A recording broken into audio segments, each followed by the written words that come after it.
কই আমরা কত আনন্দ হয়েছি, আমাদের দুঃখ কই? তোরা কজন ছিলি বিটি? আমরা দুজন ছিলাম, এখন কজন? এখন তিনজন হয়েছি। এখন তোমার তিনজন হয়েছে, তোমার মন সারা জীবন হলো আসবে না বিটি রে, মানু আমার রে। তাইলে কি হবে খালা? এ খালা, আমার স্বামীটা যদি আমার ঘরে যদি না আসে তাহলে আমার কি হবে? ডাক্তার আমি সেই ব্যবস্থা করবো মা। কি হবে খালা বল? এটা আমি বসে করে নিচ্ছি, বসে করো। বশীকরণ? এই বসে করে খাই দিবি, ওষুধ মহল থেকে আর কার মহল যাবে না। এই বশীকরণ? হ্যাঁ মা। ও খালা বলো। তুই যে আমার খালা হোস, এই বশীকরণ ওষুধটা আমাকে দিবি। হ্যাঁ বেটি। এর কত দাম লাগবে? কাজ তো তোর লাগবে না বললো, তবে তোর কাজ যখন সাকসেসফুল হবে বক্সিস আমাকে পরে দেবে।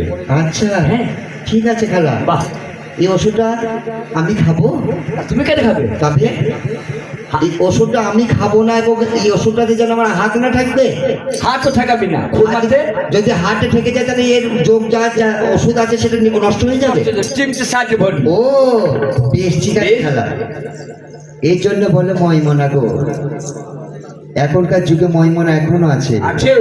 দেখবেন আপনার ঘরে যাবে, আপনাকে অতি ভালোবাসা দেবে, আর অতি ভালোবাসা হচ্ছে চোরের লক্ষণ।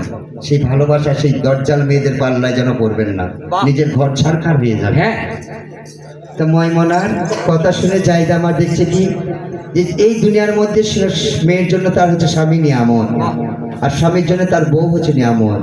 তো জায়গা ছিল মাথা মোটা, সে দেখলো আমরা তিনটে বিবি একদিন করতে করতে 2-3 টাইম আমাকে পথে বসে থাকতে হয়, আর এই যোগ্যসের ওষুধ যদি আমি খাই দিতে পারি তাহলে আমাকে ধৈর্য আর কারও ঘরে যাবে না, স্বামী আমার একা হয়ে যাবে।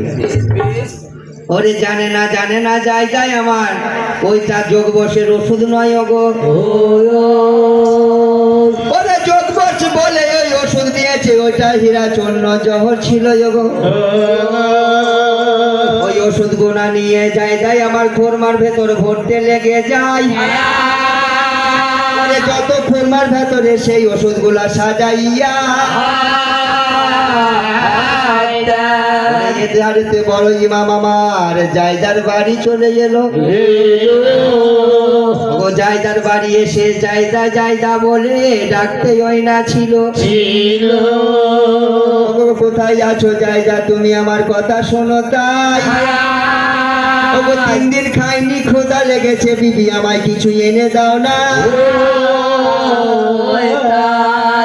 বিবি তখন বলছে, হ্যাঁ আমার যে সেই যোগবশের ওষুধ বাহুরমার সঙ্গে দেওয়া আছে, হ্যাঁ স্বামীকে এনে দেবো, স্বামী যদি খেয়ে নেয় স্বামীটা আমার একা হয়ে যাবে। ওগো জানে না জায়গায় আমার ওই যোগবশ নয়, ওটা জহর ছিল ওগো। ওগো স্বামীকে বলছে, স্বামী যদি আপনি হুকুম করে এনে দিয়ে এই বেলায় ওগো ওকে খোরমা খানি সামনে নিয়ে যায়। খান খোঁজেও মামার আপনার জন্য খোরমা কিনে রেখেছি। আরে খোরমা দেখে বড় ইমাম খুশি হয়ে গেল। এত খুশি হয়েছে সেদিন খাবার সময় বিসমিল্লাহ বলতে নাই ছিল। ওরে বিসমিল্লাহর বলে যদি সেদিন বিষ যদি পানি হয়ে যায়, ওরে আল্লাহ তাআলা কলম মেরেছে, সেই কলম যে আর রদ হবে না। ওগো 1-2 করে পর খোরমা শেষে করে দিল।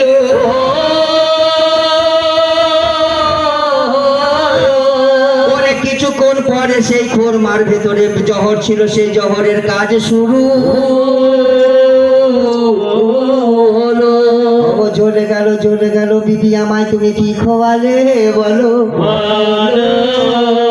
পেট কেন এত জ্বালা করছে তুমি বিবি ওগো বলো। আমি যে আর